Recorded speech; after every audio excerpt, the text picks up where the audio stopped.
முடிச்சிங்களா? ஆயிடுச்சு முடிச்சு டைமிங் ஆகுது. காரைக்கால் அற்புதமான இறைவனங்க பெண்கள் வந்து இந்த இறை தேடல் ரொம்ப கஷ்டம். எவ்வளோ பிரச்சனை இருக்கும் இன்னைக்கு இருக்கிற காலகட்டம். அப்போலாம் எப்படி இருந்தது நமக்கு தெரியாது. இப்போ இருக்கிற காலகட்டம் ரொம்ப பிரச்சனை வரும். பெண்கள் இறைவனை தேடுறது கடவுள் என்பதை கேட்பது கடினமான சொல்றது. இந்த காரைக்கால் அம்மையார் நம்ம கேள்விப்பட்டிருக்கோம், படத்தெல்லாம் பார்த்துருக்கோம். அவங்க வந்து இறைவனை உணர்வதற்காக இமயமலைக்கு போகிறாங்க. இமயமலை முழுவதும் லிங்கமாயிட்டாங்க.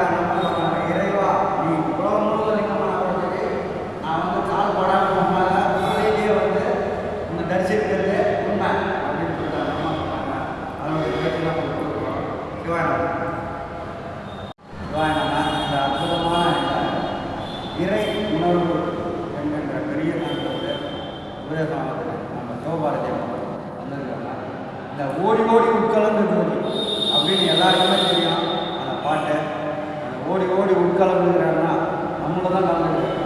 அந்த உட்கலந்த ஜோதியை நம்ம எப்படி பார்க்குறது? அதுதான் அந்த தியானம். தியானம் பண்ணலாம். சுவாமிங்க சித்தனுங்க மகானுங்க எல்லாருமே பண்ணலாம். அந்த தியான பயிற்சி பண்ணால் ஒழிய உட்கலந்த ஜோதியை பார்க்க முடியாது. வெளியே மனம் பார்க்க தியானம் காலமாக முக்கிய காரணம். அந்த பயிற்சியில் நீங்கள் அற்புதமாக கற்றுக்கிறீங்க.